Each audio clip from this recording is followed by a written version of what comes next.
Hello everybody, Jonathan here and welcome back to another movie review. Now this movie review actually comes in 10 months late, believe it or not.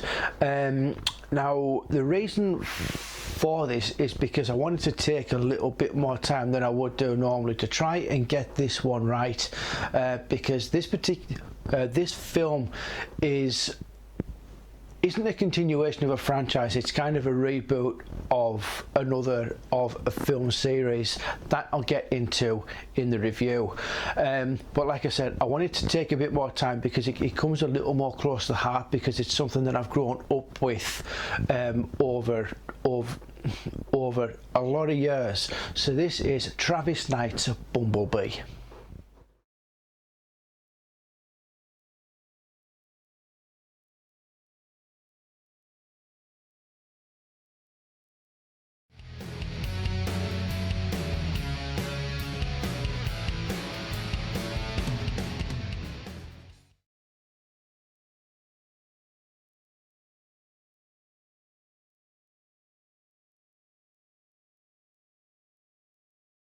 You know, beat music can help you say what you're feeling. Try this. Bumblebee is the latest instalment to the highly successful Transformers franchise, which is more of a soft reboot rather than it being a direct sequel. But this comes as no real surprise, as the previous movie, The Last Night, even though it was moderately successful financially, wasn't well received by critics or cinema goers, let alone the hardcore fans. So whether or not Paramount came to the realisation that the series needed a new direction remains to be seen. But Bumblebee was a movie that nobody particularly wanted, but became a pleasant surprise to many fans of the franchise in particular, give or take. So I grew up somewhat watching the Generation 1 series as a young child, but I was unaware of the overall story, only being 4 years old at the time. So a few years later, when the Generation 1 came out on DVD, I picked it up, and for the last 3 or 4 years I've been watching it on and off. My knowledge is basic, and it was basic at the time and pretty much still is. So going into Bumblebee at the cinema following Michael Bay's movies made me very sceptical, but I was pleasantly surprised at what it had to offer by the end, and the nostalgia was great. It was really great. I walked out of there feeling like I'd actually watched a Transformers movie. The fans really got what they wanted with this one, and probably is the film that they should have got back in 2007. Travis Knight, the director, who's more notable for his work in animation and who's fairly new to the director's chair, goes back to basics and gives us an origin story that is reasonably solid and true to the lore of the first generation Transformers, as opposed to Michael Bay's series that were overblown and choppy at the best of times and far too long. This movie comes in at a really good hour and 50 minutes, which is a good running time for a film like it. The film recycles the concept of that original 2007 movie with like the first car thing, you know. But it also has a lot more heart than that original one, and it's evidently the driving force of the film, which is one of the reasons why I enjoyed it, really. Now, I'm not very familiar with the majority of this cast, bar John Cena, obviously from his background with the WWE, but I can honestly say that they were reasonably good in the roles that they were cast in, give or take. That Haley Steinfeld is definitely the standout actor for obvious reasons as Charlie, our main character. But as I said, I don't know much about these actors, but I can't honestly picture Charlie's character being played by anybody else other than Haley. She was strong, and was able to make us care about her when her problems eventually surface throughout that first act of the film. I know it isn't. I know it isn't relevant to a Transformers film, but as I've said about other films, a subplot is always necessary to break the movie up and keep it interesting to the audience. As long as it's kept simple, which is exactly what is the case is here, and has been handled reasonably well. John Cena, on the other hand, was just okay. He did what he needed to be done with regards to the way that Agent Burns was written, and it paid off for him. I think the more work that he gets in the industry, the better he'll get, as we've seen with Dwayne Johnson throughout his film career since he transitioned from the WWE. So the overall story centres around a relocation mission that Bumblebee is involved with due to the fall of Cybertron, the Transformers homeworld, as a lot of you guys will have already seen from watching it at the cinemas and from its release on film. And when he arrives on Earth as its protector, he meets Charlie, who's a down and out teenager trying to come to terms with the death of her dad, and who's trying to find a place in the world. And so we have our movie, so to speak. The Transformers plot, with the fall of Cybertron and coming to relocate to Earth, is straight out of the pilot episode of the first of that Generation 1 series, and it comes with probably one of the best opening sequences I've seen in a Transformers movie yet. That opening sequence on Cybertron is amazing. It really is amazing. It looks gorgeous, and massive credit needs to go to that animation studio for their efforts here, not only for the sequence but generally throughout the movie. The Transformers really do look fantastic. The Bayformers, as I've come to call them, were pioneering at best. But Travis and his team really have raised the bar from what Michael accomplished in his series of movies, which to me is a very high bar to top.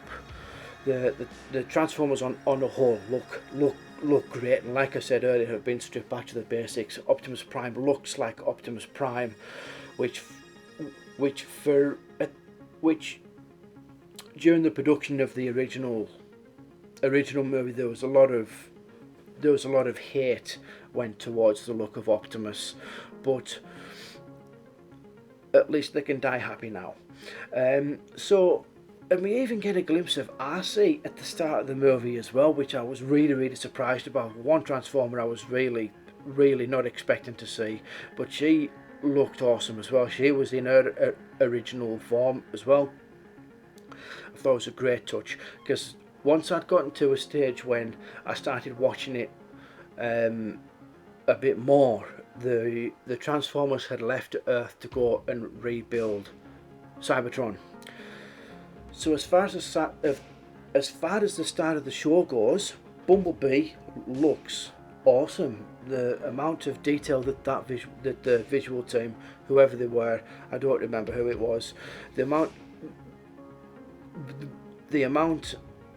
of detail that they were able to capture in Bumblebee's face mechanics is just so good. The alterations made to the design almost makes him react like a human being would, which really, for me, it really adds to the bond between him and Charlie, so to speak, if you kind of get where I'm going with that. And it really takes the heart of the movie to another level.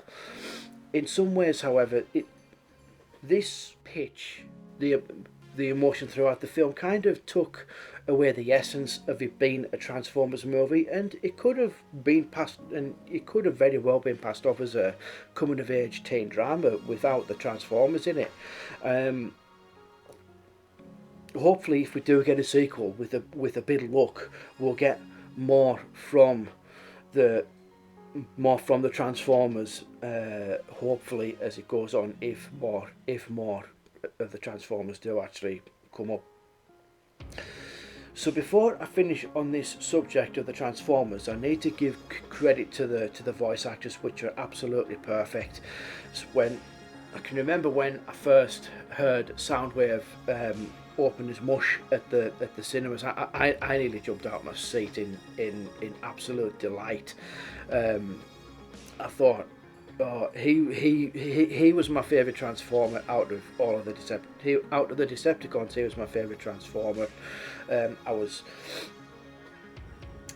as I said earlier on, I was so nervous at the time as to what they were doing in production, so it was such a relief to hear a good percentage of the original voices of the series. Peter Cullen was back for Optimus Prime, which is always great, especially for the fans, but really nobody else is to the level of Peter in terms of his him voicing Optimus Prime. Again, going back to that commentary that I seen, that I listened to for the original Transformers from 2007, Michael spoke about casting Liam Neeson as the voice of Optimus Prime, and in a way, I could actually see that working, if I have to be really honest. Angela Bassett comes into the fold as one of our main villains, Shatter, who is a new Transformer that is based off an original series character by the name of Nightbird. Now you'll have to excuse me for correcting myself here. I vaguely remember her in the series. There was a bit of a sabbatical between me watching it as a child and then getting into it on DVD, but as I said, I watched it on and off over the space of 3 to 4 years, so I don't remember her being there, but obviously she was. But I really liked Angela in this role, though. I thought her voice lended really well to the personality of Shatter. I really did. So that was pretty good casting there, Travis. To be honest, I was really relieved that there was no Megatron in the film. I know there might be a few people out there that might disagree with me on that, but with it being a solo outing for Bumblebee and not really the Transformers as a whole, I think that decision is kind of warranted. And it was it was under rightful consideration from the director as well, not to have Megatron in there, and it does work. Having multiple villains in films is the thing to do nowadays, but to keep it right down to a minimum, I think for a film like this is what is needed. So having the Nasties, Shatter and Dropkick was a better choice as the main villains in a solo movie such as this one. Now, as I said earlier on, I did like the movie, but there was a couple of things that I didn't really like about it, and one of them, for me, I mean, this is something that I'm sure that other people out there will agree with me on, was how light this film was in terms of its overall tone. Now, personally, I would have preferred seeing a darker tone to the film. Not too much. I like the direction that it went in, but it just didn't feel. It didn't quite feel right with it being more light-hearted than the other movies. The original one was, even though it was just okay and has been regarded as being just okay, the tone was right for that film, and it maybe they could have got away with putting a little bit more sharpness to it. But I realised that they were going for the family friendly vibe, but really speaking, not much more sharpness would have been needed in the film. Bumblebee is a movie for young teenagers, but no younger than 10 years old at the most. Like I say, it comes down to the script, which overall reflects on that PG certification, which, in my opinion, wasn't necessary. It just felt like a tactic that the studios made to get people into seats, and obviously it worked for them. Now, Now here's an example of what I'm getting at with regards to that lighter tone and a PG certificate. This was our PG classification: moderate fantasy violence, mild sex reference, injury detail, and language. They might as well have made it a 12. They really could. They really might as well have. I know these references weren't exactly thrown at you like at 100 miles an hour, but come on, you know, Bumblebee deserved to be a 12. Personally, I would have much preferred to see that balance of what they did here in the overall film that we've got, with a bit more sharpness to the script, or even just the screenplay to a level. There's also a couple of scenes in the movie which didn't really do anything but act as a filler.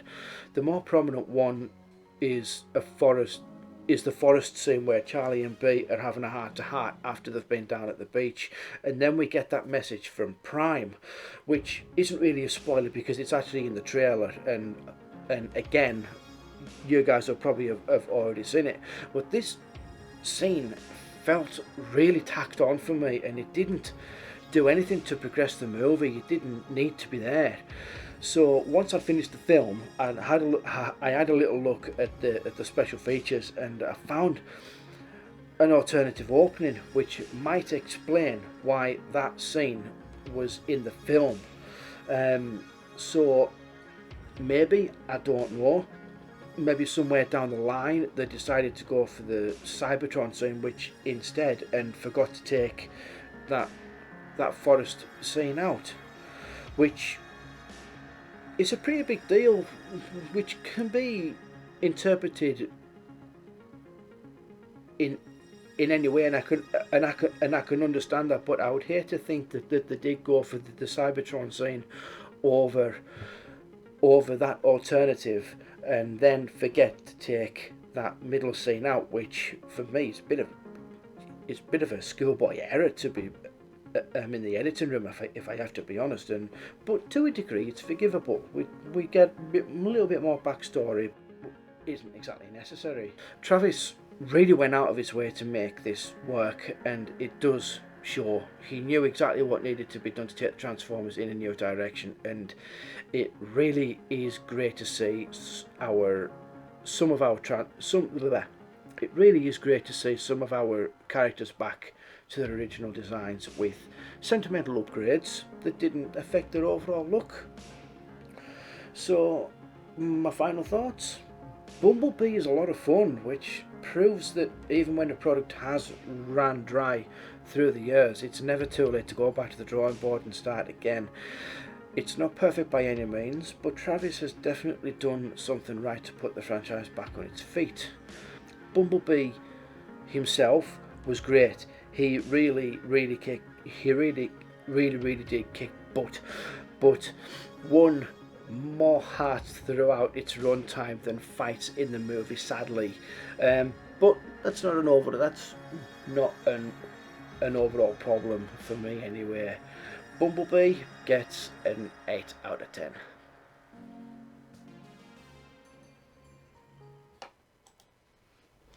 Okay everyone, those were my thoughts on Bumblebee. Let me know what you thought of this one, guys. Did you love it? Did you hate it? Were you somewhere down the middle? Or whatever? Let me know in the comments down below.